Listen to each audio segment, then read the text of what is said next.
کیا وہ کامیاب ہوگا یا ناکام ہوگا. اس کو یہ ڈر ہے، اس کو یہ خوف ہے کہ اگر میرا یہ سرمایہ صحیح جگہ نہیں لگا تو میں بھی خسارے میں پڑ گیا اور میرا یہ سرمایہ بھی بیکار چلا گیا. مسلمانوں، اپنی زندگی کی قیمت کو سمجھو، اپنی وقات اور اپنی حیثیت اور اپنی عظمت کو سمجھو، اپنے ایمانی جذبے اور اس جوش کو باقی رکھنے کی کوشش کرو اور اس کی حفاظت اس طرح کرو کہ میرا جوش، میرا جذبہ، میرا احساس اور میری زندگی کا ہر لمحہ اللہ کے حکم کے مطابق گزر جائے. اگر یہ اللہ کے حکم کے مطابق گزرا تو یقین مانیے میں اور آپ کامیاب ہیں. اگر یہ اللہ کے حکم کے مطابق نہیں گزرا تو یہ برف کے مانند گزر تو چلا جائے گا اور اس کی پوری طاقت اور وقات ختم ہوتی چلی جائے گی. لیکن آخر میں جا کر کیا ملے گا؟ ہم کو یہی ملے گا کہ ہم آگے جا کر کہیں گے ہائے افسوس. ان الفاظ کے کہنے سے پہلے آپ سے گزارش ہے کہ آپ اپنے وقت کی قیمت کو سمجھیں. قیامت میں سوال ہوگا ہم سے، تو جو سوالات ہوں گے تو ان میں سب سے زیادہ سوال یہ ہوگا کہ تم کو جو عمر دی گئی تھی وہ اس عمر کو تم نے کہاں خرچ کیا؟ تم کو جو جوانی دی گئی تھی تم نے اپنی جوانی کو کہاں خرچ کیا؟ اور تم کو جو تعلیم دی گئی تھی، تم کو جو علم دیا گیا تھا، تم نے اس کا کیا استعمال کیا؟ اور تم کو جو دولت دی گئی تھی تم نے اس کو کہاں خرچ کیا؟ یہاں دونوں چیزیں آپ حضرات غور کریں. عمر کے بارے میں بھی اللہ تعالیٰ پوچھیں گے، جوانی کے بارے میں بھی اللہ تعالیٰ پوچھیں گے. حالانکہ عمر کے اندر خود جوانی موجود ہے، لیکن پھر بھی اس کو الگ کر کے بیان فرمایا. کیوں بیان فرمایا؟ کیونکہ جوانی کی جو عمر ہوتی ہے وہ ہمیشہ غلط راستوں پر لے جاتی ہے. اگر احساس نہیں ہوتا، اگر سمجھنے سوچنے کی صلاحیت نہیں ہوتی تو اس وقت میں کیا ہوگا؟ انسان جو جوانی کی عمر کو پہنچتے ہیں، اور اس بات کو میں بڑے افسوس کے ساتھ کہتا ہوں اور بڑی ہی شرمندگی کے ساتھ آپ حضرات کے سامنے عرض کرتا ہوں، اس ٹیکنالوجی کے دور میں، اس ترقی کے دور میں ہمارے بچے اتنے فاسٹ ہو گئے ہیں اور اتنے تیز ہو گئے ہیں کہ جوانی کی دہلیز پر پہنچنے سے پہلے جوانی کی دہلیز پر قدم رکھنے کی کوشش کر رہے ہیں انٹرنیٹ کے ذریعے سے. آج ہمارے بچوں کے ہاتھوں میں فون اور آج ہمارے بچوں کے ہاتھوں میں انٹرنیٹ ان کو ان کی جوانی میں بہت جلد ڈھکیل رہی ہے اور اپنی خرابیاں اور جتنی بھی برائیاں ہیں وہ اس کو بہت پہلے ہی کر کے یہ بتا رہے ہیں کہ ہم جوان ہو چکے ہیں. جوان ہونا بڑی بات نہیں ہے، بلکہ اس جوانی کی حفاظت کرنا اور اس کو صحیح راستے میں لگانا اور اس کو صحیح وقت پر صحیح جگہ پر خرچ کرنا، یہ اصل ہے اور یہی صحیح ہے. اس کے بارے میں سوال ہوگا، اللہ تعالیٰ سوال کریں گے. میں اپنے نوجوان بھائیوں سے ادباً گزارش کرتا ہوں، آپ اپنی جوانیوں کی حفاظت کریں. نبی پاک علیہ الصلوۃ والسلام نے کیا فرمایا؟ بڑھاپے کے 70 یا 60 سجدوں سے بڑھ کر ہے جوانی کا ایک سجدہ. اس وقت میں اور اس دور میں، اس جوانی میں شہوت ہوتی ہے، شیطان کا غلبہ ہوتا ہے، نفس کا غلبہ ہوتا ہے. انسان کا دل بار بار برائی کی طرف لے جاتا ہے، برائی کرنے کو، گناہ کرنے کو. اللہ تعالیٰ میری سب سے پہلے حفاظت فرمائے اور ہمارے نوجوانوں کی حفاظت فرمائے کہ آج ہمارا کیا حال بنا ہوا ہے. ہم نے اپنی جوانیوں کو، اپنے وقت کو کس طرح ضائع کیا، بیکار کیا. بیکار باتوں میں، بیکار کاموں میں، بیکار چیزوں میں، برائیوں میں، گناہوں میں، ان تمام میں ہمارا وقت سب سے زیادہ لگ رہا ہے. نہیں لگ رہا ہے تو نیکیوں میں، اچھائیوں میں، صدقہ و خیرات میں، کسی کی مدد کرنے میں، مسجدوں کو آباد کرنے میں، مدارس کو، مکاتب کو آباد کرنے میں ہمارا وقت نہیں لگ رہا ہے.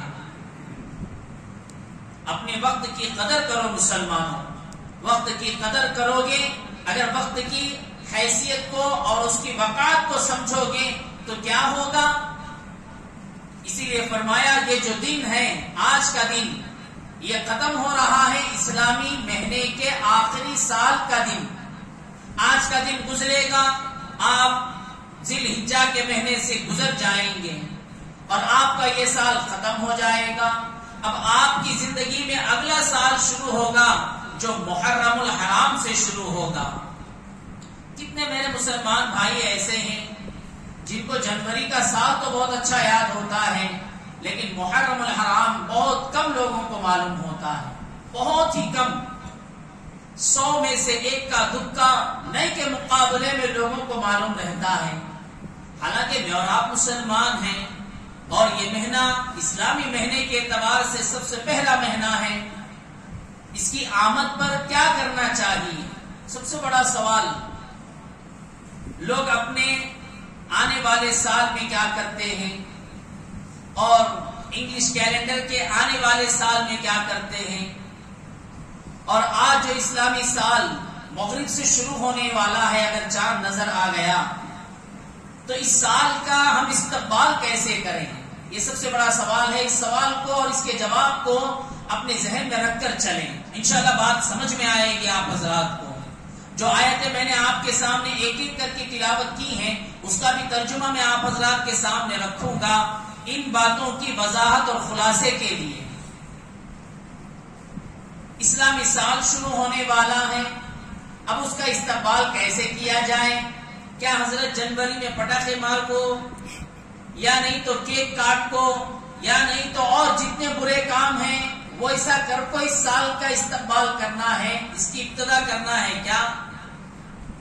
فرمایا نئے سال کی ابتدا صرف اور صرف ایک ہی کام سے کرنا ہے، صرف ایک کام، بلکہ میں کہوں گا 2 کام کر کے اس سال کی ابتدا کرو. کتابوں میں فقہا نے، مفسرین اور محدثین نے جو لکھا ہے وہ نئے سال کی ابتدا آپ اس لحاظ سے کرو کہ مغرب میں چاند دیکھنے کا اہتمام کرو. جب چاند نظر آ جائے تو دعا پڑھو، جتنی دعائیں حدیثوں میں کتابوں میں لکھی ہوئی ہیں. اللہ تعالیٰ سے آنے والے سال کی خیر و برکت کو مانگو، ہدایت کو مانگو.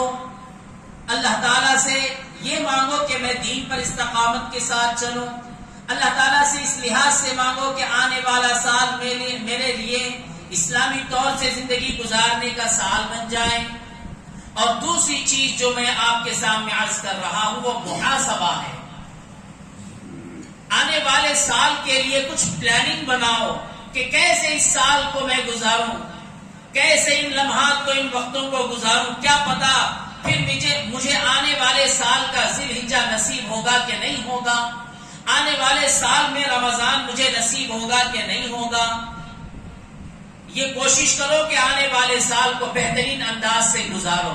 اور دوسرا، گزرا ہوا جو سال ہے اس میں جو کوتاہیاں، غلطیاں، گناہ، برائیاں جو ہوئی ہیں، جو اللہ تعالیٰ کے اور رسول اکرم صلی اللہ علیہ وسلم کی سنتوں کو چھوڑ کر اللہ کو ناراض کر کے اس کی نافرمانی کر کے جو گزار دی، اس کے لیے معافی کرنا ہے، ندامت کرنا ہے، افسوس کرنا ہے. اور یہ اللہ تعالیٰ سے کہنا ہے کہ اے اللہ جو گزرا ہوا سال میں نے تیری نافرمانی کے ساتھ گزارا ہے، اے اللہ مجھے معاف فرما. آنے والے سال کو میرے پچھلے سال کی طرح نہ بنا، بلکہ پچھلے سال میں جو نیکیاں کی ہیں اس سے کہیں زیادہ نیک کام کرنے کی توفیق عطا فرما. یہ 2 چیزیں قرآن کتابوں میں لکھی ہوئی ہیں. صرف یہ 2 چیزیں مجھے اور آپ کو کرنی ہے. چاند کا دیکھنا ہے، دعائیں پڑھنی ہے، خدا سے مانگنا ہے، اور جو گزرا ہوا سال ہے اس کے لیے معافی مانگنا ہے. لیکن ہمارے نوجوانوں کو کون سمجھائے، ہمارے مسلمانوں کو کون سمجھائے؟ بدعات، خرافات، بیکار کے رسم و رواج، بیکار کے توہم پرستی، بیکار کے غلط فکر اور غلط خیالات کو دل دماغ پر سوار کر کے محرم آیا، یہ نہیں کرنا، وہ نہیں کرنا، ایسا نہیں کرنا، یہ نہیں کھانا، وہ نہیں کھانا. کہاں لکھا ہوا ہے بتاؤ مجھے؟ قرآن کریم میں کہیں لکھا ہوا ہے میرا اور آپ کے آقا جس کے میں اور آپ امتی ہیں، جس کے صدقے میں اور آپ جی رہے ہیں، کیا میرے آقا نے، کیا میرے صحابہ نے، کیا خلفائے راشدین نے ان مہینوں کو اس طرح گزارا؟ اگر انہوں نے نہیں گزارا تو مجھے اور آپ کو بھی گزارنے کی ضرورت نہیں ہے. جو بیچ کا کام کر رہے ہیں ان کو بیچ میں چھوڑ کر آگے نکل جاؤ. ان بیچ کے لوگوں سے کچھ نہیں ہونے والا، ان بیچ کے لوگوں سے صرف اور صرف خرابی پھیلنے والی ہے. خدا کے لیے سمجھو تو صحیح. دین مذاق نہیں ہے، شریعت مذاق نہیں ہے، اسلام مذاق نہیں ہے، یہ دن اور یہ لمحات مذاق نہیں ہے. اللہ تعالیٰ نے ایسے ہی چپ لکھ کر بنا کر چھوڑ نہیں دیا. مجھے اور آپ کو اللہ تعالیٰ نے ایسے ہی بنا کر نہیں چھوڑ دیا. مسلمانوں تھوڑا تو سمجھنے کی کوشش کرو. ایک طرف حالات اتنے برے ہیں، اتنے بدتر ہیں کہ مسلمانوں کو ملک میں جینا مشکل ہو رہا ہے، اور دوسری طرف ہمارے یہ حالات